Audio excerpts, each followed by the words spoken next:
Hey folks, you know I take my trail camera intel pretty seriously. It's a huge part of how I build my hunting strategy, and I'm always looking for gear that just flat out works. Stuff I can rely on. Backed by solid people and the best customer support in the business. That's exactly why I run Tacticam Reveal cell cameras. Whether you're just getting started or you're a full-blown data junkie like me, they've got a camera to fit your budget and your hunting style. My go-to currently is the Reveal 3.0 series with fully integrated GPS. These things are dead simple to set up. Less fiddling, more scouting and hunting. And they run on most major service providers and will automatically connect you to the strongest signal in your area. So no more hiking to the top of a ridge just to realize you've got the wrong service provider. Been there, not fun. Here's the kicker. You don't even need an SD card. That means fewer trips in, less pressure on your spots, and more real-time intel sent straight to your phone. And if you pair it with a Reveal solar panel or a lithium cartridge, you can keep those cameras running longer and spend more time doing what actually matters. Scouting new ground, dialing in a setup, or maybe, just maybe, finally cleaning the garage like you told your wife you would before the season started. Don't just take my word for it. Check out Tacticam Reveal at tacticam.com. Tacticam. Everything you need to take your hunting to the next level. Stay more comfortable, more concealed, and in the stand longer with Asio gear. Premium camouflage apparel created for bow hunters by bow hunters. Asio's revolutionary patented camo patterns and innovative features are designed to keep whitetail bow hunters totally invisible and dead quiet. Elevate your game with Asio. Visit asiogear.com and take 20% off your purchase with code TRUTH20.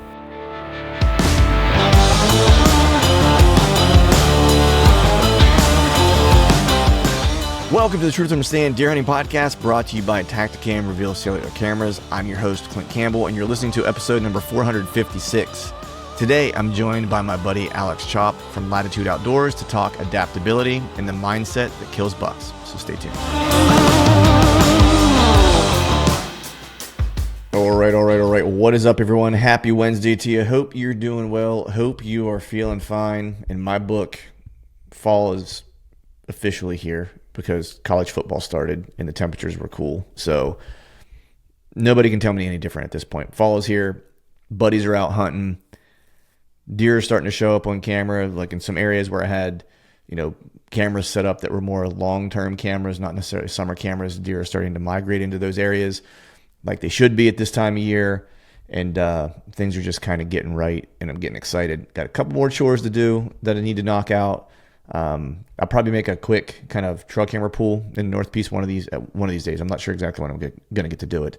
But I'll do that. And then I'll kind of have my plan for PA kind of figured out, how much I'm going to be home and in my local area versus how much I might be spending some time in some other places, a little further away from my home, still in the state of Pennsylvania, but maybe just a little bit further away. And then of course, heading to the Midwest in the fall, which we know, or in the later part of the fall, which we already know is happening. But a few kind of updates, pull those cards, maybe swap out some solar panels real quick. That way places I might not get back to have plenty of power for the beginning of the year, for the remainder of the year. So if I don't get back to check those, they'll be good to go and won't lose any inventory. That would be helpful for next year. But I was having a conversation with my buddy Chad as I was driving for some family stuff this weekend. Had some family celebration stuff going on. He and I had a nice long kind of phone conversation. And this is one of those things where it's always good to have buddies that are as into stuff as you are, because we were able to bounce some things off each other, some things that we were kind of seeing, some deer we were seeing in certain areas. And the one thing that he mentioned, and then another, I was talking to my buddy Johnny Utah as well, and he mentioned that he was seeing as well, which was kind of like an early acorn drop. Because the one area that I kind of been watching with a cell camera is really good acorn kind of crop in there whenever I was in there beginning of the summer, I think, or maybe it was July. I can't remember the exact date, but I saw some greenies, right? A greenie or two was on the ground. And my thought was, man, I hope these hold until, we get to at least when my season opens in this particular area, which would be, middle of September. Be really nice if it would hold on just even a little bit longer than that, if possible. But all of a sudden, that was one of the cameras I was kind of mentioning, where I'm starting to see deer filter into some of these cameras that are more fall camera placement, get a little bit of inventory in the summer, but primarily they're fall placements. And all of a sudden, I start seeing one buck in particular that I kind of have. He's one of the ones that if I'm going to hunt locally, he's got a crosshair on him potentially.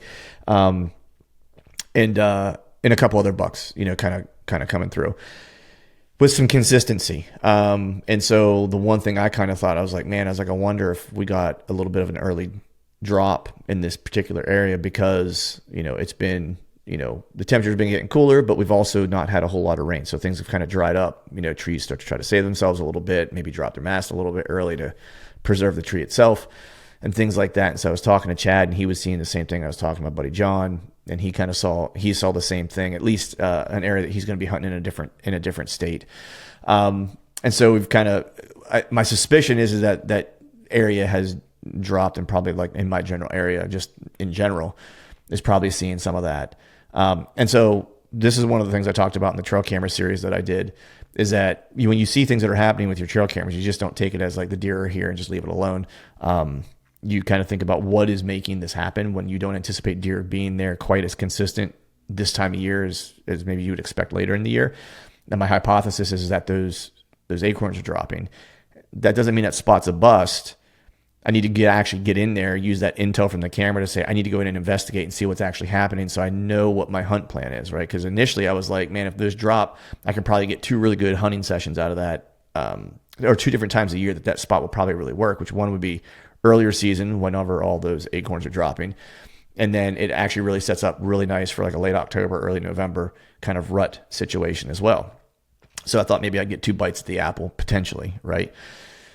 If those acorns have already fallen in there, I'm probably not looking at an earlier season hunt. I probably wouldn't even go in there until later in the year. But this is that part where you got to kind of take the technology piece of it, where I'm getting some intel, use a little woodsmanship, put some boots on the ground and investigate and figure out if what I think is happening is actually happening, and then make my plan from there. And I talk a lot about that, using tech for, sharpening your woodsmanship whenever I did that trail camera, university series, a month and a half ago. So if you haven't checked those episodes out, go back and check those out. I drop a bunch of intel, part of it being, using them to kind of create hypotheses and then put boots on the ground to figure them out. So with that, we're going to go ahead and just jump into today's show. I have my new buddy, Alex Chopp, on from Latitude Outdoors. Super good dude, heck of a hunter. What we talk about a lot in this session is really a lot about just kind of being adaptable, right? We don't talk a ton of gear talk. A little bit we do, more so in how like it's evolved and really kind of helped us, over time, give us the ability to be more adaptable or more multiple and hunt different styles in one kind of hunting trip, if you will, right? So we talk a little bit about that, but the big thing we kind of get into is really like the mindset that you kind of have to have whenever you're kind of getting ready to embark on a long season, the different ups and downs that you're going to have, and, during the course of a hunting season, or even just during the course of a trip, and how a lot of times, you don't always have the tools to manage those things until maybe you get a little bit more experience. And so, we're experienced, I guess you could say. And so we have a lot of things that we've messed up, or a lot of things maybe we've done wrong in the past that we can look back on. And those are really where our lessons kind of come from. And then, as you kind of get a little further away from those things, those lessons really become really, really obvious to you. And then you try your best to kind of implement those and try to keep from making those mistakes, and use those as opportunities to really dial things in for you. So that's a lot of what we talk about in this session. Super awesome conversation. Really dug my time with Alex, and hope you guys dig the chat as much as I did. So with that, we'll just go ahead and jump into it. As always, thank you all for listening. All right, folks, welcome back to another episode of the Truths from the Stand Deer Hunting Podcast. And today I have on a fellow that's probably been a little bit too long I waited too long to have him on. We have a bunch of mutual friends. Been looking forward to chatting with him. We're brothers of mobile hunting. We're also brothers of travel hunting. I got on Mr. Alex Chopp. What's going on, man? Yeah, hey Clint, how are you? I know I've been hearing a lot about you from Mr. Litzinger for years now, so it's good to finally talk to you. Yeah, same to you. Hopefully it was all good. I'll preface this and just say he's a liar. No, I'm just kidding. No, it was all good stuff. It was all good stuff. Nice. Yeah. He's one of a kind, man. I was just texting with him the other day. He's burning it at both ends, trying to get ready for hunting season. He's got the little one coming, and and all that kind of stuff. I think he's headed to Delaware this weekend. I think is when he's headed out for his first hunt, if I'm not mistaken. coming up here, I don't know when exactly. I know he's balancing the stuff at home, and Yeah. I feel, I feel that for him. So, Yeah. yeah. Yeah. I told him, I was like, it's funny because I said, I'm at the opposite end of the spectrum. I was like, I'm getting ready, not this, well, my daughter's birthday's coming up. So we're celebrating her 17th birthday. Um, and, and then we're doing a college visit in like 2 weeks, going to do that because Wow. there's a university that she's considering going to. And so we're going to go spend a weekend, and that's at that university, kind of spend some time there and let her check it all out. And we're going to go to a football game while we're there and just kind of take it all in, do the whole thing. Yeah. But I was like, we're at opposite ends, man. I was like, you're putting a new one in the house. I was like, I'm about to be an empty nester. I was like, so my hunting time's about to get real good. Oh, you're in a good spot. Yeah. I'm more on Greg's side of the spectrum. Yeah. I got two at home, and then I got another one on the way in January. So Nice. this season is I can't help but feel like it's one of my last for a little while. I know that's not true, but it feels like that. Right. Yeah. Um, Yeah. No doubt. No doubt. I'm usually pretty free though. I will say, like, my wife's a champ, man. Like, she's great. Like, she knows the things that I like to do, whether it's hunting or whether it's jujitsu or whatever, that I have to have my time to go do it, or else I'm just not right if I don't. And I'm not any good to be around if I don't get to do those things. Just put it that way. well, yeah. Well, I'm the same way, and my wife is a saint. I thank her to the end of the world for what she deals with, but it's like our house right now, it's like the kids are taking over a little bit. So Yeah. I don't know Yeah. how long she can hang on. Right. Yeah. You guys are But about to go from man to zone defense at this point. yeah, exactly. Yeah. So it already feels like zone though, they're Right. quick. Yeah, they are quick, man. Yeah. Yeah. So last year was the first year. Well, not the first year. I usually take hunting trips every year, but last year I really kind of pushed it to the max, to where I was actually even just in my home state. I was hunting really big deer, but I ended up spending like 30 couple days, like in my trailer, in my truck, like away from home. It was like 2.5, 3 hours. And that was kind of like a little bit of my test, because I have this vision in my mind, because I have the travel trailer that I built and stuff like that, where I was like, man, now that Anna's old enough, she drives, so she takes herself to school, to horseback ride, she takes herself to jiu-jitsu, like she runs all of her own errands, like takes herself to her doctor's appointments and dentists and stuff like that.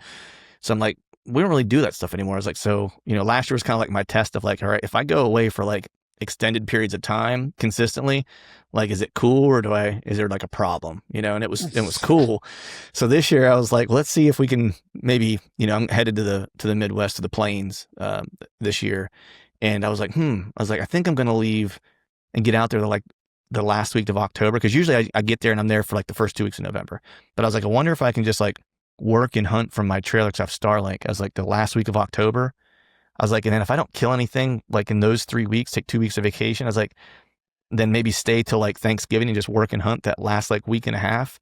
It's like, man, I wonder if I can almost do like a whole month, like where I'm just like, so we're going to see. That's a dream. Yeah. That's a dream. Yeah. Yeah. Living, because the test is this year, because then next year I should draw Iowa again. And my plan is to kind of move there for the fall and just work and hunt from there and spend the whole fall there. Yeah. Well, it's beautiful if you can do those extended trips, because just as well as anybody, you can't control the conditions. That's it. Yeah. Yeah. I want to give myself the best chance. And I'm using the longbow this year too. So I'm like, I need as many mulligans as I can get. You know what I mean? Yeah. So, yeah. Nice, I hear you.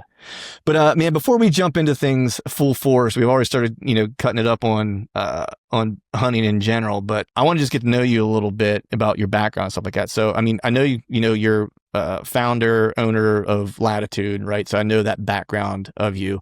But I don't know like how you got started, like what your upbringing was like and things like that. If you came from a hunting family, if this is something like you just found on your own, like some people do. So what's Alex Chopp's backstory here?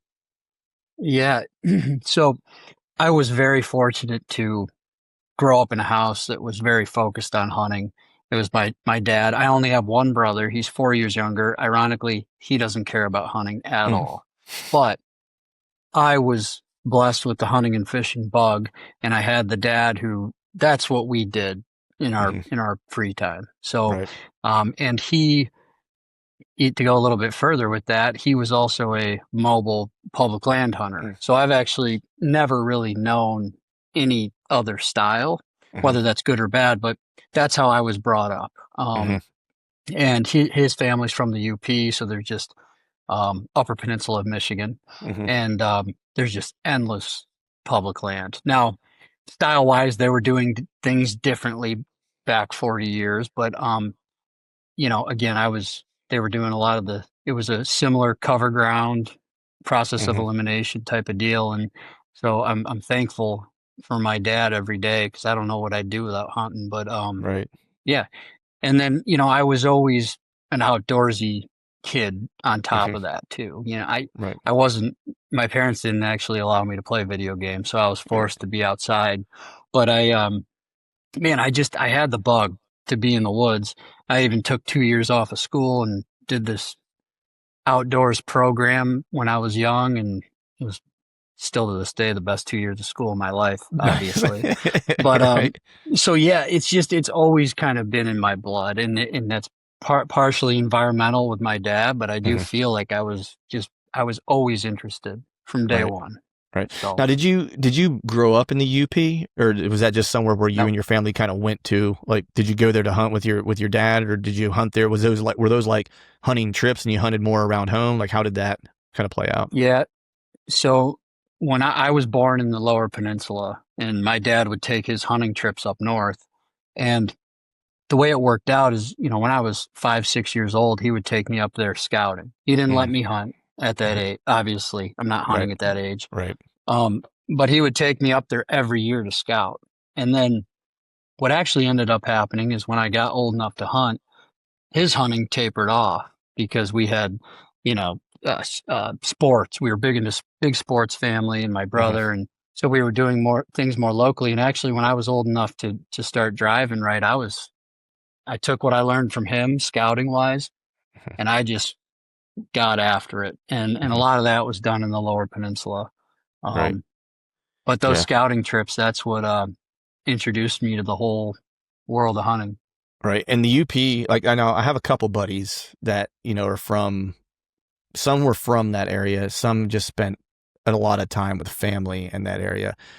And I need to get there just to see it because it's just from what I understand, it's just a beautiful like one of the few kind of pristine places that's in the lower 48 that makes you feel like you're still in like a wilderness area, right? Yeah. Like gives you that sense of like I've been to Alaska and I've done stuff like that and I've been out west and hunting, big country out there and what I've been told is that it gives you the same type of feelings that you would get in those types of places. It's one of the few places that still does that for you. Yeah, I think that that's part of what got me, so to speak, Mm, is like you go up there and you feel like you're in a totally different world. I mean, you're out there. And to this day, that's still my favorite thing. Whenever we go anywhere, I just love that feeling of being somewhere so foreign and anything can happen, right? It's like a sense hmm. of wonder almost. And yeah, the UP's it's gorgeous. Yeah. Tough How do you? hunting, but Yeah, well, that was a great transition because I was just going to ask you because it's how do you think hunting that and spending time in a place like that at a young age, or just not even young age, just early in your hunting kind of journey, if you will, like how do you think those experiences kind of shaped you as a hunter versus if you would have spent time, say, in ag land or something like that? massive impact because Yeah. it set my expectations. I, Mm, I guess it set them pretty low, right. right, in Which is, terms of the yeah, result. yeah. And my dad, he was very much so like me, where like it wasn't about what he was bringing home. It wasn't about the deer he was bringing home. It was all about the experience, the beautiful country, the sense of adventure, and I think that's what really sold me on the whole thing. Hmm. And so, but that being introduced to it in that fashion where, look, this is really hard, right? You got Hmm. to enjoy the process. I think that's helped a lot. Right. Just in terms of getting frustrated as a hunter and enjoying being out there, even though, you might be sore and exhausted, right? But I Hmm. still always just, almost every sunrise I'm out there, I still look at that. I'm just like, God, this is so cool. Yeah, dude, tell me about it, man. Like it's really easy to get lost in some of the, especially if you're like out and you've been hunting for a while and things just aren't going your way, or you're making bad choices, or you screwed some stuff up or whatever. It's really easy to kind of get bummed out and get negative about it. But, you know, I'm not a morning person by like nature. Well, I'm a my aura ring tells me I'm a mid morning person. Like, it's like I Yeah. like the morning, but I like the morning to start like around 7 o'clock, even though 7:30. Yeah. You know what I mean? Like that's where I'm at. I don't like the early mornings hunting hours, I guess I should say. Like I'm not a fan of Yeah. those. I mean, I do it because I love to hunt, right? But I always say, especially if I'm really tired, like a day or whatever, and I'm in the tree and or somewhere in the plains or whatever, and I get to watch the sun come up, and I'm like, man, I never once have regretted being out there early watching the sun come up. Never once, And I try to remind myself of that whenever I'm having those like just shit hunts, you know what I mean? That we all Yeah. that Oh we all yeah. have, where it's like, man, I would never want to give this up. It's like it makes it all, even just watching that makes it all worth it, no matter what else kind of happens with the day. Yeah. It's funny you say that because sometimes I'll just screw up and blow out an entry. And I'm like, Mm-hmm. yeah, we didn't do that one right, Right. But like, I have that same feeling once I get set up in the tree and it's, dark all around you and you just hear the woods coming awake. I'm like, man, there's nowhere else I'd rather be right now. We're probably not going Yeah. to see shit, but Right. here we are Yeah. And I because it think doesn't about, last forever. no, just that. And I was going to say kind of similar to that, where I'm like, I think about all the people who will just never experience that, like in their entire Oh, life, not just hunting, but just won't get up and go have that experience of just watching things wake up, and being there and having everything settled kind of around you to where you're now kind of part of it. You're not a disruptor any longer once things kind of settle down and things start moving at the pace of nature, yeah. It's just like, it's one of the coolest things. And yeah, I have a lot of guys that I train with that, aren't hunters. They hear me talk about it, and since I've trained with them and they're buddies of mine, they'll listen to some of the podcasts once in a while. And a couple of them do hunt, but a couple of them have expressed like wanting to hunt, like, hey, do you think I could follow you around sometime? Or just go sit in a tree with you sometime, because they just want to see, because they hear me talk about it and they're like, dude, it sounds so cool. And so, which is really awesome to see, like, guys who have never been exposed to it get a little bit of an itch to want to try it. Yeah. Yeah, absolutely. I mean, it's like, for me, it's almost like a mental reset, Mm-hmm. Sometimes it feels like we're living in such a virtual world. Like Mm-hmm. we're playing a game at work, we're playing a game, whatever it is socially, you're really just playing a game. And then when you get out there in the wild and you're in the animal environment and Mm-hmm. there's just something cool about it. It's just Yeah. energizing. Yeah. Yeah. You can't replicate it anywhere. You can try, No. but there's nothing else that takes its place. Yeah. Yeah. It's The, a unique experience. yeah. You mentioned the mental aspect of things, and I wanted to get to this, and I almost kind of forgot about it until you mentioned that. I'm just curious, because I grew up in a hunting family that there was a lot of gun hunting. I didn't start bow hunting until I was much much older, right? I didn't pick up a bow until I was like 30, right? Because I've told this story before, but my dad, he bow hunted some with like traditional equipment, but it was mainly he would put on stocks on days it was windy or when it was rainy. Otherwise he liked to hunt birds. He still likes to hunt birds and stuff. Yeah. Um, in the fall, and then hunt with a rifle. That was kind of how I grew up deer hunting for the most part. It wasn't until, later in life that I picked up a bow and kind of fell in love with it. So I grew up in like agricultural kind of land. It was a lot of what I grew up hunting for the most part. Right. And so I kind of know from growing up like that, and then, hunting hill country and ag land and stuff like that. And that was easy kind of transition. And then when I moved to like the big woods stuff, like that was a pretty like, I was like, okay, this is like, for me at least, I was like, this is like where you got to get your shit together. I was like, because you're never going to even see anything if you don't have your stuff together, right? And it was a little bit of like a mental shift to kind of be able to manage that, because like you're just not seeing a lot of deer. I liked it because I like to do hard things, but it took a little bit to time to adapt. And so I'm curious, for you kind of growing up, spending time in that type of element, like what it did for you as far as like your mentality with hunting and your willingness to kind of suffer, if you will, or accept the pressure and suffering that kind of comes along with hunting areas where you just you may not see stuff for days, and you just got to stay in it because that fifth day might be the day the magic happens, and you never know. Yes. Yeah, I mean that's arguably become maybe the most important aspect to any time I'm successful in the woods is having that right mindset of, hey, this is if you're going to drop into an area you've never been, you have no knowledge, no data, you're going to have a period of learning, which is Mm-hmm. probably going to express itself as a struggle. You know, Right. the whole, you know, Yeah. yeah, and so it's now it's just a given. Like, and on Thursday we're leaving for Nebraska. Mm-hmm. I have no expectations of getting on deer quickly.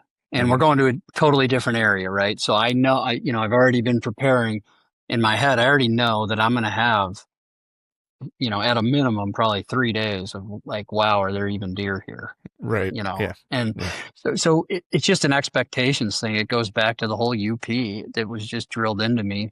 And even when I went out on my own hunting, when I started hunting on my own, things were not going well. Mm-hmm. I mean, and so it's just become part of the style. It's almost a process of elimination thing for me. Mm-hmm. Um, and I guess I've just embraced it, but it's Yeah. definitely important. Yeah.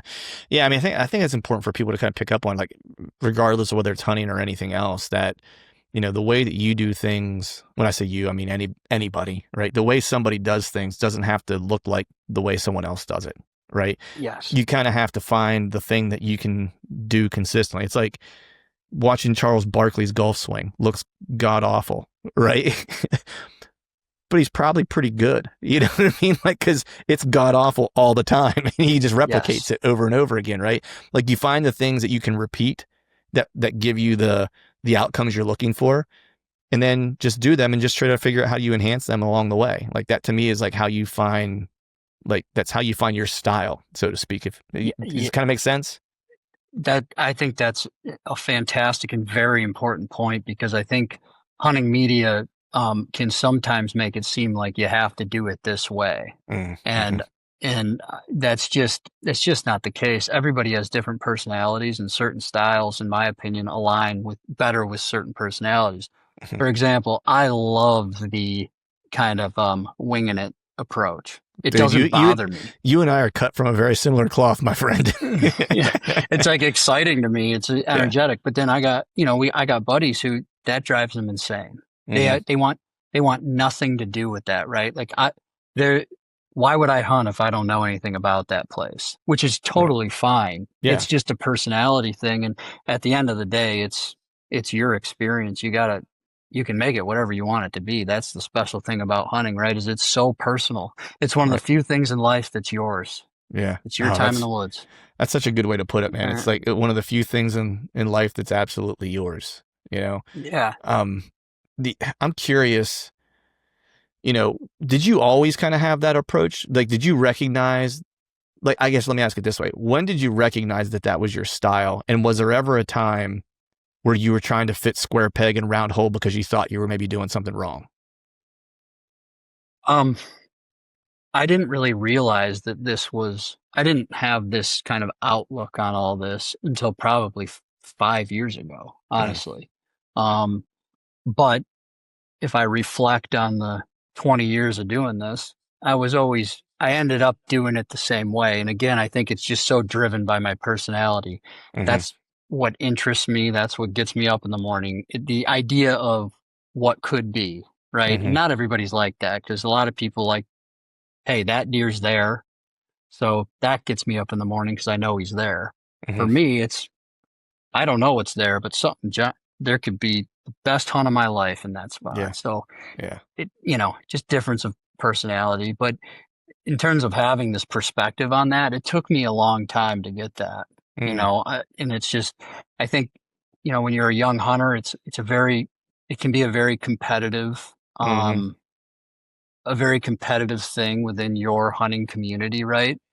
And I think it just took some maturing on my end. But as soon as I got that perspective, man, I have so much more fun, and I see so many more deer, and it's just like, Mm-hmm. so I love that. But that's part of growing up, you Yeah. know. Yeah. I think, like, I went through. like probably like a little bit of like an internal crisis to to a degree, like where you know I like to fly by the seat of my pants on most things. Like that's just I'm always been comfortable doing that. Even whenever I do like those personality things at work that our company makes us do, it's like I make fast decisions, comfortable doing it with very little information. Right? I'm like, just tell me the Yes. three things I need to know and let me make a decision, and then we'll go. You know, um, and that's how I hunt a lot when I travel. And that's I think why I like to travel hunt so much because I can kind of be my true self. But there's another side of my brain where it's like, you know, I'm a strategist by trade is what I do. And so I'm always analyzing, right? And so I do like the data part of it and gathering the information and putting the puzzle piece together in advance and then trying to like execute the puzzle, right? And Yes. that's how I hunt at home a lot. And I don't have nearly as much fun hunting at home, you know? And it wasn't until probably like the last like 5 years or so where I started to kind of just, it was truthfully, I've told, I won't go into detail with it because I think I've talked about it before, but couple years ago, I had some family stuff going. I just wasn't able to scout, wasn't able to do anything, wasn't able to really check trail cameras, like nothing. Hunting season kind of came up, and I was just like, all right, I'm going to use what I know about the area that I'm going to hunt and just let it rip, you know. And then I went to the plains and hunted too, and I don't know anything about, you know, I don't do any scouting there. I mean, I hunted it like the year prior, 2 years prior. So I knew what deer like to do there, but I didn't know what deer were there. I didn't know anything, right? I hunted a total of 5 days, filled both tags, and killed a boon and crockett deer. You know what I mean? And it was just like letting it rip, you know? And I was Yep. like, and it was that hunt, it was that season where I was like, that's it. That's how I'm going to do it all the time now. I was like, because even if I didn't Yeah. kill anything, I was like, this was the most fun that I've Yes. had in years was doing it this way, you know? Yeah. And so I kind of got comfortable with being like, I don't want to do all the work. Like, not I don't want to say all the work, but I don't want to do all like the painstaking, over analyzing, getting in your own head. Like, I just want to see information, make decision, and go. Yeah. Well, and yeah, it's interesting because like the I have had the experience of chasing cameras. You know, I Hmm. think a lot of people have had that experience, Yeah, right? for Where you're sure. chasing pictures. And but you know, I have absolutely nothing against the calculated approach. And I love if you're able to I would love to do both, right? I would Right. love Yeah. to be able to do both. And so I find myself managing time to hunt and so I end up always defaulting to what I'm most comfortable with, which is, Hmm. or what I'm most excited by, which is those kind of just like, where the hell am I right now moments, which Right. Yeah. I don't know. It's just fun. Yeah. I think whenever you're able to meld the two together, as as as great things often are usually the coming together of two things of like Yes. maybe not equal proportions, but proportions that make sense. Right. And I think last year was the first time I was able to do that because I had a particular animal I was chasing and I was using cameras as like he's alive and he's in the area. But that, like I said at the beginning of this, I was living in my trailer in my truck. And so I was literally hunting every day. And so I wasn't really Yeah. relying on anything other than scouting and setting up and observing and just leapfrogging every day and doing that. Right. And that was last year when I kind of found, I was like, I think that's the approach for me at home where it's like, I have some intel to get me started. And then after that, it's, it's a hunt after that. Like it's not Yeah. a Yeah. camera checking like exercise. It is I'm just going to go out and see what happens and read sign and make moves. And that's going to be how I flow through the season. Yeah. Had a blast. Yeah. Yeah. And it's interesting too, because like I always say I'm winging it, right? But it's almost just a different form of learning. Like Yes. you could either you know, run a bunch of cameras and glass every night, or you can hunt your tail off and cover a lot of ground. But the reality is we're both gathering Information. patterns over Yes. time. Yeah. And like, you know, the winging it aspect, it becomes different over time. I've noticed is I'm still winging it in terms of I've never been here maybe, Hmm. but it's no longer, I don't even know what that terrain feature is, or I Right. don't know if deer like it. You just start to see the patterns and it starts to get whittled down and the winging it becomes less. Yeah. So, you know, again, back to the differences in style Yeah. for Well, people. when you do it uh, for as long as, you know, as you've done it, and especially in, you know, like I can speak for myself and I'll ask you this question. Like as I traveled more and more, I've talked to Tony Peterson about this where I felt like I'm filling up my mental database of terrain features, what deer like in a bunch of different places. And I can be somewhere that I've never been before. And I can see this little low spot in a CRP field and be like, oh man, that's just like that low area next to that swamp in Pennsylvania I used to hunt. And they used to cross it like this there, and they used it like this. I bet they're going to use it the same way. So it doesn't have to be exactly the same. It's just, I always kind of refer to it as deja vu. Like I'll get somewhere and I'll be like, oh man, I feel like I've hunted this before, but I've never been there. Yes. You know, is it Yes. similar for you?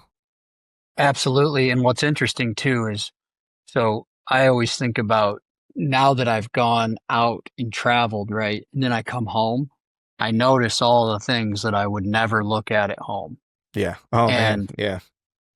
so it's like, that's a huge learning thing for me is like, well, hill country, for example, you don't think of hill country in Michigan, right? Right.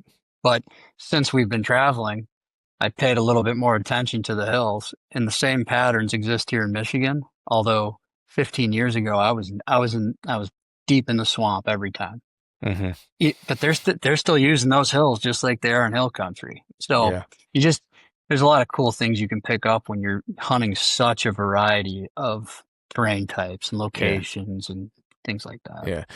So, So, I mean, we've been talking about like, developing a style and things like that. And I'm always curious when I ask people this, because I know for me, there's like a moment, kind of like two moments that are kind of burned in my mind that were like very seminal moments for me in terms of my hunting journey. And so I'm always curious when I ask people this, what theirs are. What, if you think about like your hunting journey in like totality or whatever, what are like the one or two like pivot points for you that you had that were like an epiphany for you that kind of changed the trajectory of how you were going to hunt or how you looked at hunting or the success that you weren't having before, but then you started to have because this thing happened? What was that one? What were those one or two moments? um, it's difficult for me to pin it to one moment, but I can tell you the general structure of the moment that's happened several times at this point, Okay. which is I would go into an area, I would set up my stands in September. This is years ago, right when I started. I'd go set my stands after scouting in the spring. This is what I think it's going to be. You get in there, you hunt, and everything's different. Maybe somebody comes in on you. Maybe the deer movement just wasn't there. The deer weren't in the area like they were in the spring when you scouted it. And I used to move around the ladder stick Mm-hmm. stands, you know, and but there was the biggest deer I've killed in Michigan. This was like one of my big first successes, I would Mm-hmm. consider it. And I was on this peninsula that was probably no more than a 50-acre peninsula. I ended up moving around that thing all season. And I finally got to one little slot in there where, looking back, I was blowing it out with scent every time. But I eventually got my stand in the right spot and everything worked like clockwork. But that happened again to me in Ohio. This was 5, 6 years ago, and this is the biggest deer I've ever killed. I went into that scenario with a preconceived, this is how I'm going to do this. I feel like I know how they're going to be working this area. There was obviously deer there. I ended up hunting for an entire week. I hunted every draw in the system. And by the last day, I eventually got into the final draw, which was the one right next to the road. Of course. And yeah, yeah. And and ended up popping this really nice deer, right? Biggest deer I've shot to this day. My point is that the being comfortable with making moves on the fly and being comfortable with abandoning a plan, Mm-hmm. I think has been proven to me several Mm-hmm. times over and Yeah. over again. Yeah. So if that makes sense. Yeah. No, it makes total sense. Cause I mean, it doesn't matter if it's hunting or anything else, right? Like I think sometimes when we're younger, maybe, we make a plan and we get real rigid about the plan because we want to be proven right, right? Like we want to be Yes. right. We want to be right so bad, like to the detriment of almost anything else, right? And then I think, like as you get a little older, you realize the plan is just your starting point, right? A plan is only ever made to be changed, and when you have new information, right? And I have this saying, like I shared with my buddy Chad once in a while, and he liked it whenever I don't remember where I picked it up, so I can't take credit for coming up with it. But I'm not interested in being right. I'm only ever interested in getting it right. Like that's my mantra, whether I'm at work, we're having a discussion about what we're going to do next, X, Y, and Z, what strategy we're going to implement, whatever the case is. I always just tell my team, I'm not interested in being right. I'm interested in us getting it right. Right. So I don't care who is right in this, or if it's multiple of us, that we have to combine things to be right, like to get it right. Let's just get it right. And I Yes. think once I started adopting that into my hunting, like it became more fun. One, because I never felt like I was wrong. I always just felt like I'm always getting a step closer every time, Yes. and that's I, exciting. that that's such a good way to put it. Being comfortable with being wrong is a Yeah. really good way to put it. Yeah. And I think it took me a little while to be comfortable with being wrong, especially when I was in the phase of kind of studying a little bit, right? I think Mm, a lot of people go through that, studying others, how they're doing things right. And then you try these things and I was wrong about that. What did I do wrong?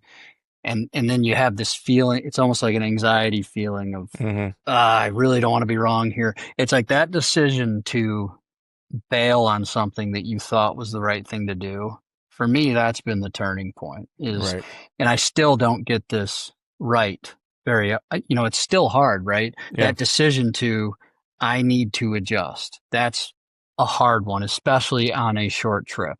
Right. If you're 3 days into a 7 day trip and in your head, you know that you got to make a change. It doesn't matter if you only have 4 days left, you got to make the change. But that's hard to do. And Yeah. I run into that still to this day. Yeah. Well, I think too, if I were being honest, I think that the willingness to make that change, I think, has become more and more prevalent with hunters, because I think the gear has allowed them to do that. Because just think about, like, I remember, if you're in a ladder stand versus hunting out of a saddle, right? Or if you're in a hang on with 4 sticks versus, me hunting out of a saddle and I'm one sticking, right? Yes. I'm a lot more likely to tear that down real quick if I'm hunting light and mobile and make a move than I am if I gotta tear down 4 sticks, a stand, and pack up a bunch of stuff and tote it however far I gotta tote it, reset it all back up. I mean, we're humans, right? Like we're looking for the path of least resistance most of the time, Yes. right? And so Yes. if you can make that resistance a little less, I think it goes a long way in human nature accepting the wrong choice and go, need to make a better choice. Let's go ahead and make a switch. Whereas it's like, Yes. nope, I'm going to sit here because I've already set my stuff up. I got all sweaty. I don't feel like moving. I'm staying here. Right. Yes. Yeah, and that's a big deal because, the mindset used to be, okay, I gotta have all my data, I gotta set my set in the right spot, I gotta go in there on the right day. And now, like for example, in my style, and it sounds like yours, right? Moving and being wrong and adjusting is just part of the plan now. Mm-hmm. And the gear obviously is a limiting factor or Right. has been in the past. Right. And I know like at Latitude, right, the entire thing is built on that ability to adjust on the fly. Yeah. Yeah. Like for me, the whole, like everything getting lighter and more mobile and so like leaning, in that direction over time, like it has opened up even more things to me outside of like hunting elevated, where it's like I'll hunt off the ground a lot more now than I used to, Yeah. because I can take everything with me that I need, because I literally have a small pack, a small platform, and 1 stick, and I'm good, right? And so it's like if I get to a spot and I'm like, man, the best setup here is on the ground, I don't feel compelled like I carried all this shit with me. I'll be damned if I'm not getting in this tree. You know what I mean? Yeah. Like, Oh, I've been there. I've it's so been there. now I'm just like, whatever, cool. I'm going to throw my pack over here. And if I need to make a stalk or walk 100, 200 yards or whatever, I'll come back and Yeah. pick everything up later. It's not a big deal, That's so true. That is such a good point. I've hunted on the ground more than I ever have in the last probably 5 years since and keep in mind, like we own a company that builds things that put you in Put trees, you in a tree. right? Right. Yeah. and Yeah. but I love the ability to be on the ground, and I don't have that feeling of I got to get in the tree because I carried this all back here. So that's a really Yeah. interesting point. I've never thought Yeah. about that. Yeah. Yeah. It's, Um, it's just, I think in a lot of those high pressure states like Michigan, Pennsylvania, where I'm at, right? Like if you can find places that are kind of unmolested because there's no trees around us to hunt out of, man, like those are the primo spots, right? Or if you're out somewhere in Nebraska where it's like, yeah, I might get into a tree, but I might come up along this drainage that has no trees, and I want to set up at the head of the drainage because the deer are all filtering out of here because they're going over this alfalfa field, to eat at night, and that's where I can ambush them. But I don't have a setup in a tree there, right? And so it opens up all possibilities, for you, Yeah. at least in my opinion, and so, and I think because of that, it changed the way I look at hunting to a degree, Yeah. and how I'm going to hunt certain sets, and just change my enjoyment. Because what I had found is that, growing up a gun hunter, man, like you did some still hunting, but by and large, you found a stump and you sat on it. Like I never hunted out of an elevated set until I was 30. Like we didn't have tree stands or anything growing up. Like we just found a stump or a log and that's where we sat. And so like when I started hunting elevated, like that's all I really wanted to do. And then I kind of went back to like hunting off the ground. And then what I realized was I like to move a lot. And I was like, Yeah. and I realized some people are probably like, you're an idiot, but like I found that my happiness and joy in hunting is in equal proportion to how much I get to move. Yeah. I know. I know. I know. you know? I have the same illness, whether it's Yeah. an illness or whatever. I have the same addiction for Yeah. sure. And I think that, the whole, I walked all my climbing gear in here, but I'm going to sit on the ground. I think that plays into the not Yeah. being afraid to be wrong. Yeah. Right. Cause it's like, I've been there, right? It's like, oh, part of me feels like I should be on the ground right here, but man, I'm going to be kicking myself if I sit on the ground and I don't see anything because I should be in the tree.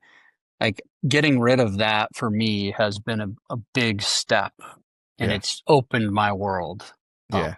Yeah. So Yeah. Just being adaptable, I think is the big thing, right? Because I mean, just think about it in any other portion of life, right? Like adaptability is king, right? Like if you yeah, can, the more you can do, the more valuable you are to your employer. The more you can do at home, chores, which I suck at, the more valuable I am to my family. you know, the more I can do in the woods, the more valuable I will be to myself as a hunter, right? So I just think, anytime you're adaptable and you can kind of, morph into things, you'll have things that are clearly like your strong suit, um, and that's fine. But, I've always said, part of the reason why I love to travel to hunt, and I said this very early on when I started traveling to hunt a lot, was I wanted to be able to go to any state and hunt any terrain and feel like I'm not a fish out of water. I want to be that, yeah, multiple, if you will, right? And I kind of feel the same way with like, because I felt like if I did that, it would make me have to hunt elevated sometimes, hunt off the ground sometimes. Sometimes I have to spot and stalk. Sometimes I have to ambush. Sometimes, and so I have to be able to kind of teeter between all of them. And I just felt like it would make me a deadlier hunter because I could switch those gears whenever I needed to and recognize what that hunt called for and be able to do it. yeah. I don't think there's any question that being well-rounded as a hunter is advantageous. Yeah. I Yeah, mean, for sure. they're wild animals. I mean, I always go back to that. Every year I'm blown away by something a deer did, and I'm just like, why the hell did he do that? Yeah. Yeah. But that's just part of the deal. And Yeah. being able to adapt on the fly and it's risk taking, right? So, if you're making the choice for your 1 week off in the fall, go on a trip to a random place versus a place where maybe it's a lease or you got deer on camera, right? That's a risk. Mm-hmm. And so I think that goes into the personality thing again, right? With the Right. travel hunter, that risk is like energizing to Yeah. me. It's like, oh man, it's the first 10 days of November. Am I Yeah. going to go? Man, I really want to hunt that area, but I've never been there. I don't know anything about it. But Right. I guess for me, it's become a drug. Right. Let's be Yeah. Yeah. honest. Like, Yeah. Yeah. Yeah. and And then, I mean, yeah, and you can mitigate some of that risk if you can hunt multiple styles. Like if you're not beholden to a style, like if you're not beholden to, cause I got buddies that'll go out to the Midwest, to a plain state, and they'll be successful, but they're going to spend 7 days and they're going to sit in a funnel, like one or two different funnels. And they're going to spend 7 days dark to dark in those funnels, and something is going to walk by them. Right. And I know in some of those states that'll work, right? For sure. Just time in seat, right? We'll make it happen. But I just can't do it. Like there's something in me that just is like, nope, I can't sit here day after day after day and do it. And I feel like if you can move, you can mitigate some of that. Like, yeah, I've only got 5 days, 6 days, whatever the case is, to mitigate some of that. Well, it's just not happening in this piece, in this funnel for whatever reason. Maybe there's other guys hunting, a wrong wind up, 200 yards above you or something like that, right? That just screws your whole thing up. Here we are talking about risk mitigation, and I'm going the opposite way where I'm like, I'm going to live in the Midwest the whole fall. Like, Yeah. Yeah. Risk doesn't bother you. yeah. I'm like, dude, we're just going to let her rip, bro, and see what happens. Oh, Yeah. man. Man, but speaking of risks, man, I'm always curious, man, because, you mentioned it earlier where, you got to be comfortable being wrong, and we learn a lot of things, about hunting or whatever it is that we're doing, whatever the academic thing is that we're doing. But then we also learn, I think, a lot about ourselves and like our makeup and like, what we're willing to tolerate or how hard we're willing to push or how much time or how much we really care about something, right? When things go wrong, right? To a degree. Yeah. And I think we kind of learn the most in those moments too. So I'm always interested whenever I ask people this, what was like a loss or like a bad experience or like one of the biggest lessons that you ever got where something just didn't go your way, whether it was something you could control or not, it doesn't matter.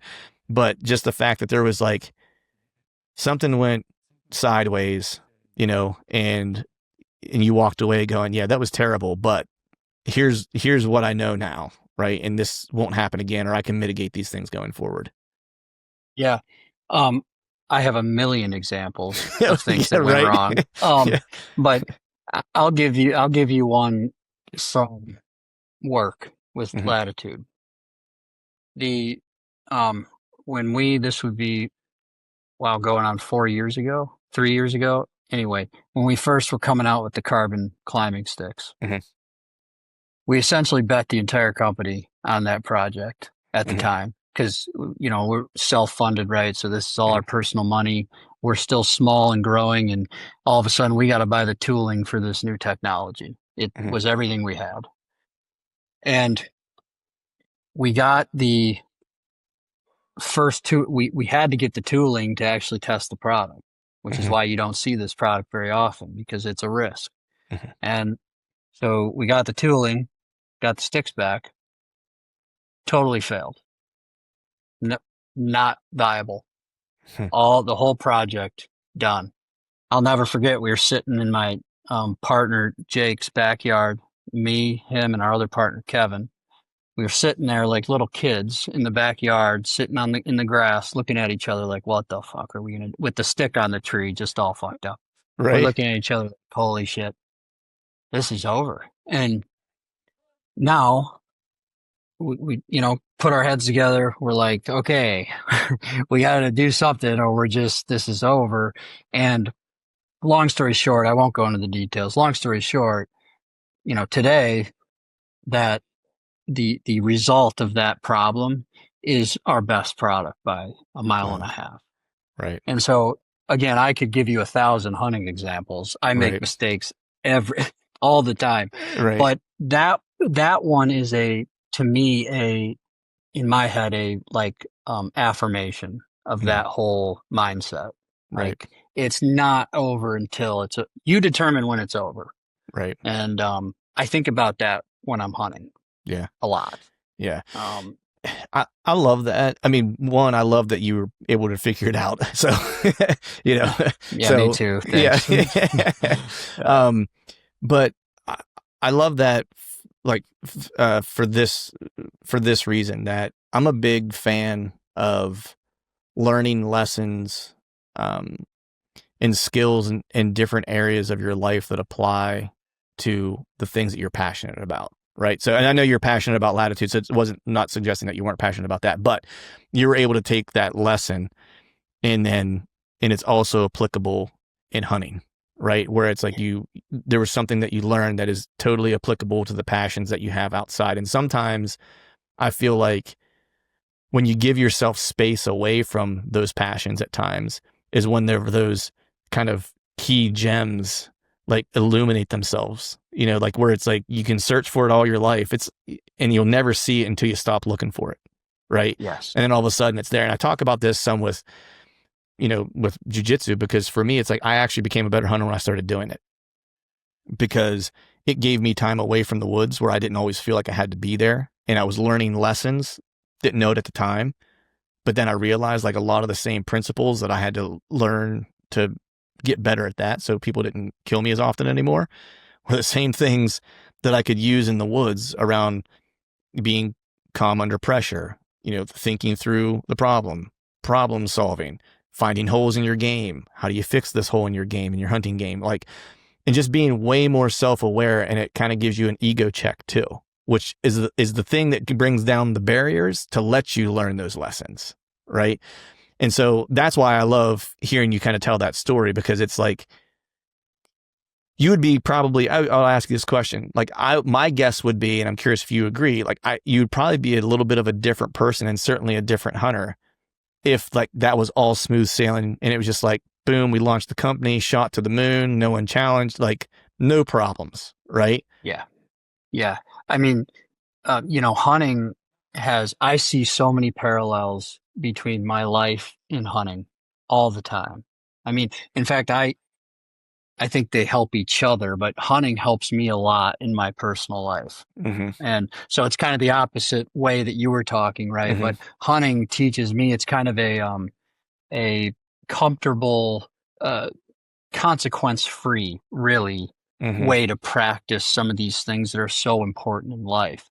I Mm-hmm. mean, how many times are you on a trip when nothing's going right, and then on that last day you make it happen? I mean, last year we were in Kansas, my first year in Kansas. We're going and going and going. We're going hard, and it's just not coming together. On day 6 or something, D-Rock, the guy filming, comes. He's deathly ill. He can't get out of bed. So there I am alone in Kansas. Day 7, he gives me his camera and says, "Good luck," and we go out, and of course shoot the deer. And it's like, but it's little things like that, scenario. I think about those things when I'm, there's problems in life constantly. I mean, it's Mm-hmm. just whether it's your kids or family or relationships or whatever it may be, work, obviously. So that's always something I thought was really, really cool about Yeah. hunting, is that I Yeah. think it teaches you some very valuable lessons, Yeah. For that can sure. apply to your life. Yeah. And I think it's like when you find things that reciprocate in your life, I think that's It where the feels magic good. really happens. You know what I mean? Like Yes. to your point, like where hunting influences life. Like for me, the circle is hunting influences, relationship influences jujitsu, jujitsu influences relationship, influences hunting, relationship or family influences hunting, influences jujitsu, right? And so Yeah. it's all connected, right? And I feel like Yes. if you removed one of them, I wouldn't be nearly the same as I am in the other two, right? At any moment, right? Yes. And and I think that's just important for people to like realize that like it there's a balance to be struck, right? Just like on a hunt, right? Like we were talking about it earlier, like the risk mitigation, right? Like there's a balance you're trying to strike, right? Like Yep. you and I, admittedly, on during this chat, like we like to be a little bit more aggressive and like to let it rip, right? But I know at least for me, it's like I know at some point I gotta like let the pendulum come back the other way. Like Yes. I like to be all gas, no brake, but I know that at some point I gotta have a little break, right? Or else I'm just gonna burn out the gas pedal. You know what I mean? If that Yes. makes sense. Yeah, balance is so key. And I'm just like you described, right? Sometimes I will just get going on a trip and I'm like a train with no brakes. And Mm-hmm. that usually doesn't end well. And, I think back, yeah. Right. And like that Kansas trip I was talking about last year, I made this call probably too late, but the morning that D-Rock got sick, the night before, I'm like, dude, we're gassed. And this is the second to last day of the trip, mind you. Mm-hmm. And I'm like, we're gassed. We have to get a night's sleep. Like, we Mm-hmm. have to. And again, it was probably a day too late, but that's an example of you do have to be somewhat balanced. Earlier in the year, I was running 1,000,000 miles an hour during early season. And our marketing director, Corey, sat on this spot in glass for 4 days in a row. And he ended up shooting a 180 early season on public. Nice. Just, it all came together. So that, to me, that's something in my head where I go, like there's Al, you got to slow down sometimes. Like, you're going to miss some things. So balance is so important in everything. Yeah. And I think it's one of those things too, that as you get some years on you, and you do these things for like a little while, like you start to recognize, because same as you, it's like, now whenever I'm out on these trips, or even last year whenever I was chasing that deer, there were mornings where I was, like I got to get up tomorrow morning, and because I was hunting in the morning before work, coming back, answering emails, around 10, and I would leave again at 3 and go out and hunt the evening. And it was like that, for like 30 some odd days, like other than like the days that I had off on the weekend to hunt and stuff. And I would take a day off here and there, or a morning off if the weather was particularly good that I wanted to hunt. And years past, I would just grind myself to like the point like of exhaustion, right? And what I realized in years past of getting older and just more experienced was I realized I probably screwed up more hunts by doing that than I was helping myself, right?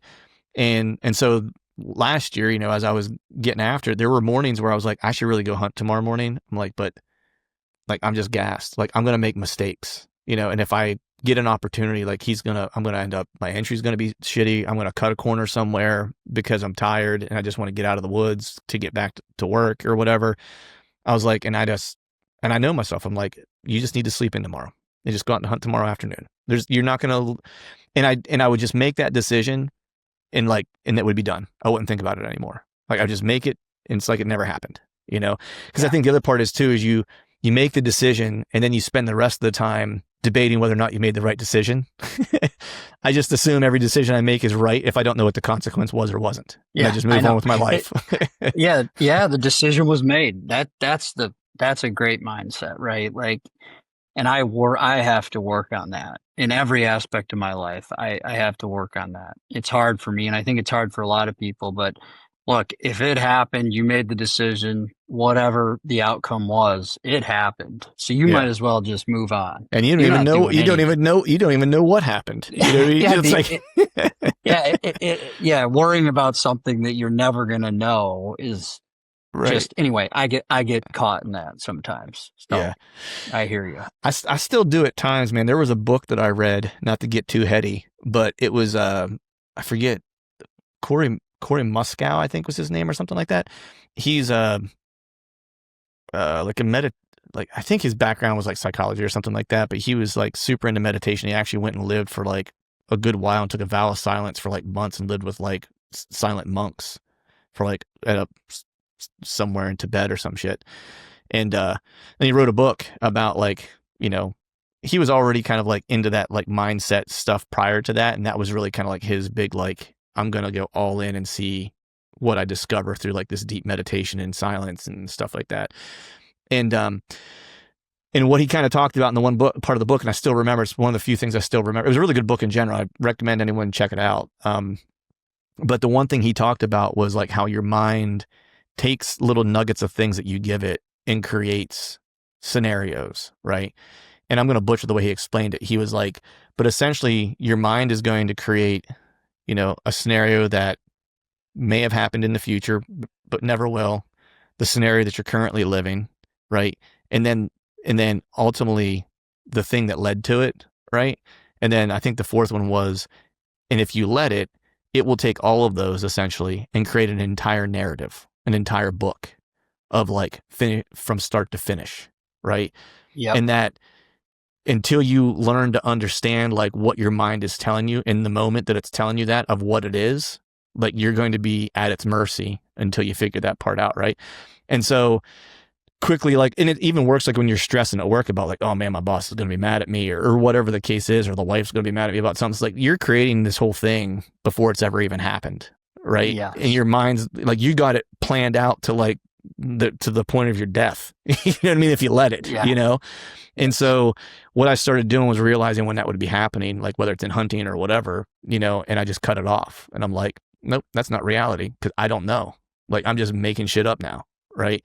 And that's been a big kind of turning point, and not just like hunting and like being able to shut it off and go, I'm moving on to the next thing, but just in life in general, where I'm like, yep, that's not even real. I don't know if that's real or not. We'll see. Yeah. Yeah. Well, yeah. And it's interesting you bring that up because you do have to make the conscious effort to shut it down. Yeah. Like you have to, like in my head, I actually tell myself, why are you like, I'll like yell at myself in my head. Like, why are you thinking that? It doesn't Right. make any sense. And it Yeah. happens at work a lot, right? Like something will go wrong, a customer's pissed or whatever. Right. And it happens, your mind just so quickly spirals. It, sometimes for me, just like you were describing, Yeah. and I will like actually like kind of yell at myself in my own head, like, Yeah. stop. Why are Yeah. you thinking that? Yeah. So, Yeah. and that's a big, feel like that's a big, that exists in the hunting world a lot. 100%, Like, man. yeah. 100%. Yeah. Especially, you got all kinds of people that are, you know, I like to say this, like whether it's at work or wherever, it's like a lot of people can pick out the problems, but ain't a lot of people lining up with solutions, you know? Yes.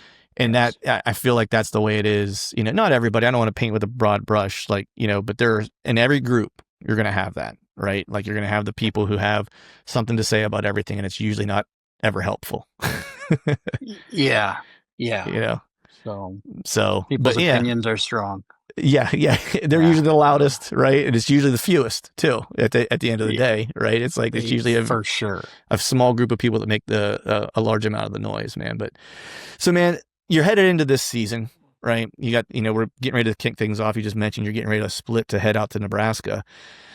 You know, where do you, you know, year over year, you know, you're anticipating these hunts and stuff like that. Like where do you kind of search for, because it sounds like you and I are similar to an extent, to where I'm always kind of looking to learn something. It's funny, like people will ask me like, you know, what I like to read or podcasts I listen to. I'm like, I don't really ever do anything that's not me learning something. I very rarely do things for just pure entertainment value, right? It's like I'm always trying to like learn something, get better at something, or whatever the case is. And I kind of go into every hunting season with the same thing, where it's like, I don't know what it's going to be or when it's going to hit me or when I'm going to find it. But I know every year it's like I'm going to have an opportunity to grow, right? And I can look back on previous seasons and I kind of can pinpoint like a moment of like, oh man, that was the moment that changed some things for me, or how I think about this or whatever. You know, so where do you kind of find that growth opportunity or search for that growth, you know, in this upcoming season, if you will? Yeah, I mean, I'm very similar in the sense that it usually surprises me when it, you know, when that moment occurs, the big learning moment. It usually surprises me, and it doesn't always happen in the moment. A lot of times, it's when I'm reflecting on the season, when we talk about hunting specifically. But you know, I think, you know, if I look at last year I went through the season and I was having a tough year. Things were just, you know, if you look at the year before, things were flowing pretty good for me. I felt good. I felt like I was just, if you think of like an athlete or something, right? Like they have good games where they're feeling it. You're And in the then flow sometimes, state. yeah. Yeah. And last year I just couldn't, I felt like I couldn't find it. And the season ended up turning out to be a great season. I was very proud of what we accomplished. And so the learning moment came after the season, looking back, kind of reflecting on how I was feeling in the moment. So I guess I don't know what the learning moment will be this year, but I can tell you what the goal is. And the goal is to avoid that feeling of despair, because it clouds the experience for me. Like I don't, my goal this year is not to get to that point where I'm trying to force it. You know, like that feeling of having to get something done. Obviously it's a little unique, right? Because we're doing the whole filming thing and we got the company, right? And that adds to this whole thing. But my goal is to just enjoy being out there. Like just get back to that, which I was at 2 years ago. And again, last year I just had there's so much shit going on in my personal life that I just wasn't able to get into the season. And so I'm going to try and really be present. Right. Like, that's my Dude, goal. I love that, man. That's always like one of my goals every year, is to just try to, I did a good job of it last year. And I remind myself, I actually say this to myself whenever I'm in a tree or whenever I'm set up. because like you were saying earlier, like sometimes stuff's not going your way, you're having a rough go of it, right? It's really easy going back to what we were talking about, like start creating the narratives before they even happen, right? And you can kind of spiral, right? And I would just say to myself, like every morning whenever I would set up, I would just say, be where your feet are. There's no place Yeah. you'd rather be than right here. Like this is where you're Yes. supposed to be, right? And it seemed like, and it's funny, just like you saying those couple words to yourself, it was just like breath of like deep breath out. You just kind of settle in and you're like, all right, now I'm in it, you know, something as small as that, you know, and that's how I kind of try to set myself in. So I'm curious for you, knowing that going into this season, you know, what do you do to try to stay present? Like, what do you do like to try to make sure you stay in those moments and kind of soak them in for like everything they have? Well, I think for me personally, it's a conversation with myself. I mean, it sounds kind of weird, Dude, but like, you're not going to get any flack from me, man. I like, I really like, I do this a lot in my life because I'm like always in an argument with myself. Maybe I have multiple personality syndrome or something. I don't know. But Right. like, sometimes I'll just wake up in the morning and it's a day I'm dreading, right? Like I got to Mm-hmm. deal with something. And so I've made a conscious effort to literally tell myself like today is going to be a good day. Like Mm-hmm. there's no reason that today won't be a good day. I know you Mm-hmm. don't want to do this, but it's going to be a good day.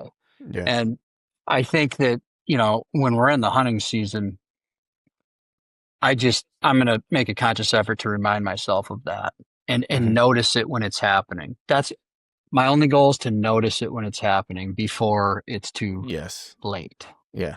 I Yeah. guess. And it's funny So, when you do that stuff, I feel like when you kind of have those things like in order, so to speak, right? And you're being present, I feel like you just observe so much better, like what's happening around you. And I feel like you make decisions so much more clearly and better. And like you see everything for what it is. Like you don't, at least this has been my experience, I don't start attributing value that isn't there to things that I'm seeing. I don't try to yes. make them more than what they are, if that makes sense. Yeah. Yeah. You know? I was just going to say that for me, it's the decision making, like the Yeah. confidence in decision making that changes significantly. And confidence leads to speed, and Right. speed on these trips is everything, right? So, Yeah. like, for me, it's all very intertwined. So, if I can get that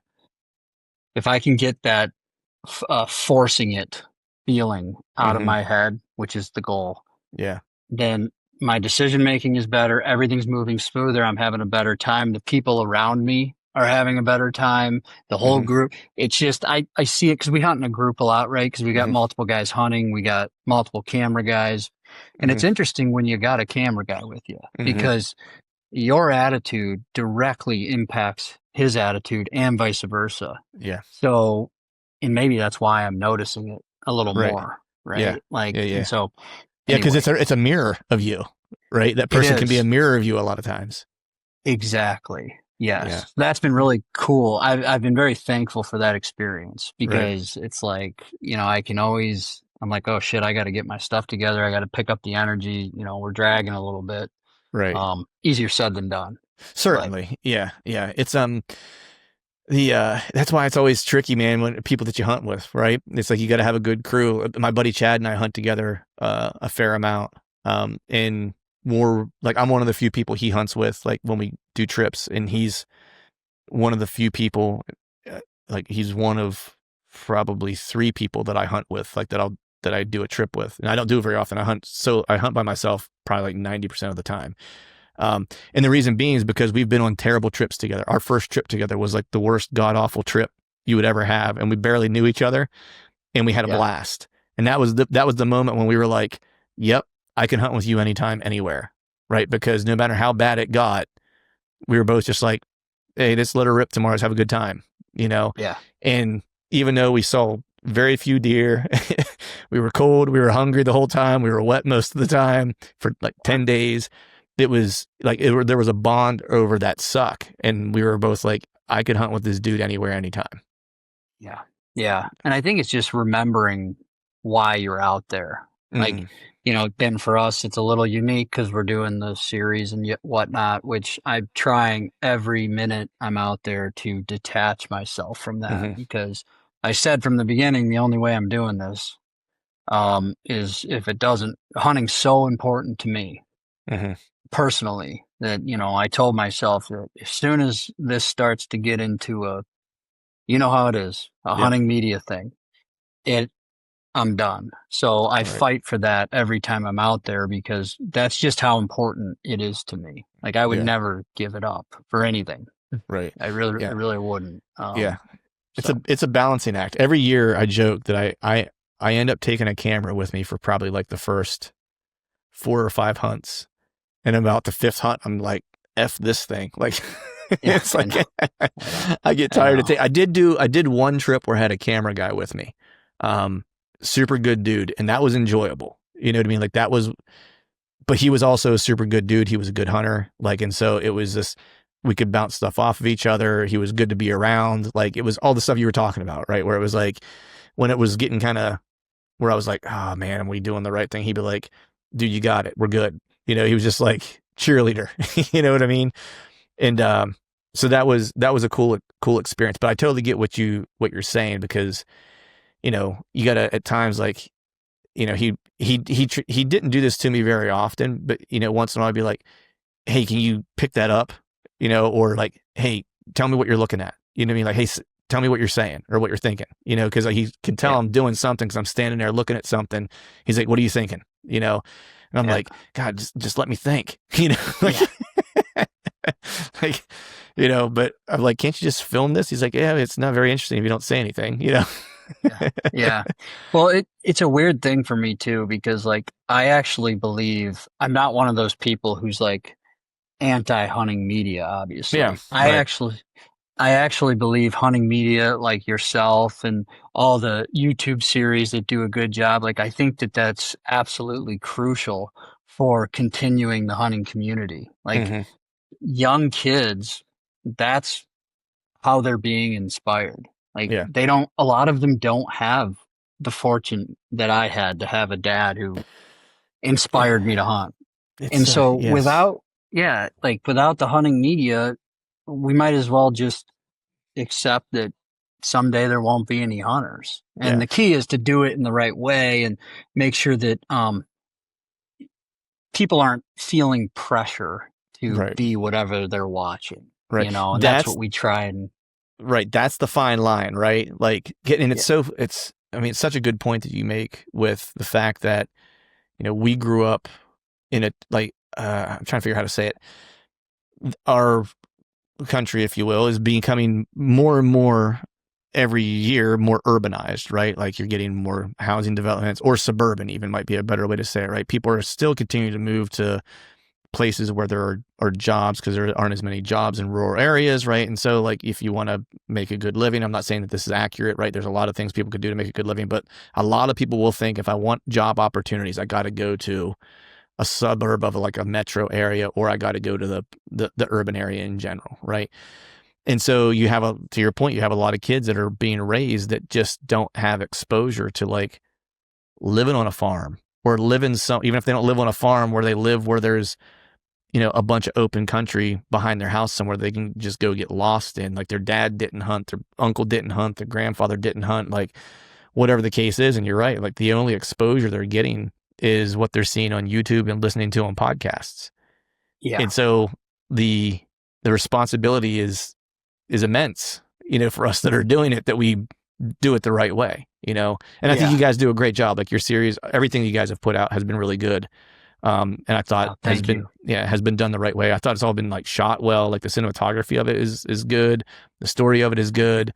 The people are good. I've had a chance to meet, a handful of guys that you've worked with over the years, like Greg and others, and they're all just salt of the earth, really good people, and so, I think the hunting community is thankful for people like you, your company, that, do things the right way and try to present the right message, and are helping to educate and share things with those, those kids or those people who maybe don't have this fortune that you and I had of growing up in a Yeah, space with a family who this was part of like your staple of your upbringing, was that, right?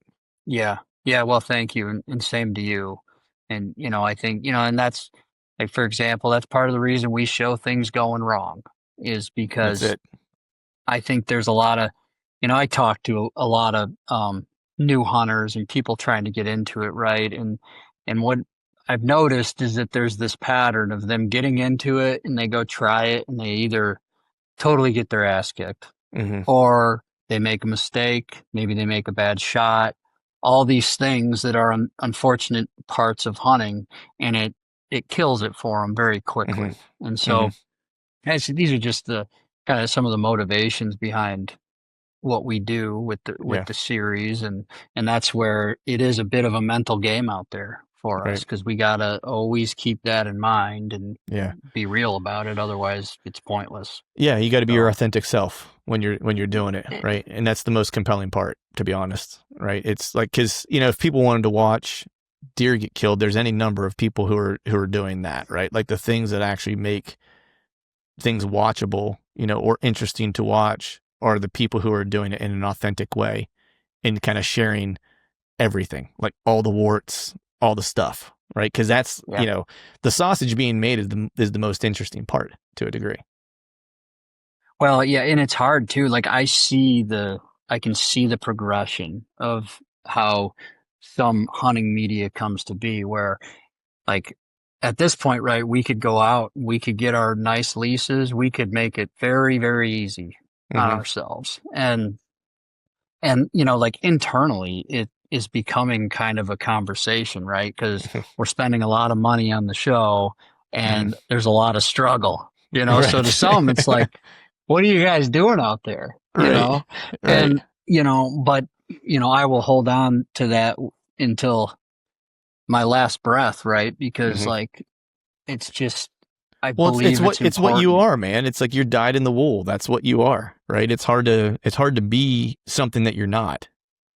Yeah, yeah, and I think it goes back to what we were talking about at the beginning with my dad, right? Like he wasn't out there shooting giants all the time, but what I Mm-hmm. saw as a kid and how that wired my brain is to say, "Wow, look at this guy, my dad, out here having the time of his life, and he's trying That's to it. shoot a 6 point." That's Like, it. and so I that's a unique. I'm very thankful for that perspective. Yeah. It's So, funny you say it that way because I've gone back and forth where, I was like, should I buy a property or shouldn't I buy a property at one point, right? I was kind of toying with the idea. And I had looked at a couple places in the Midwest and I was like, it'd be great to have like a place I could just go to. It's like I could put a little cabin on it and I could live out there during the fall, like, just be. And I was talking again to my buddy Chad because he's kind of like my sounding board for a lot of this stuff. And I told him about it the one day. And out of the blue, he texts me. And I don't even know why he did. Like, we didn't really ever even talk about it beyond this.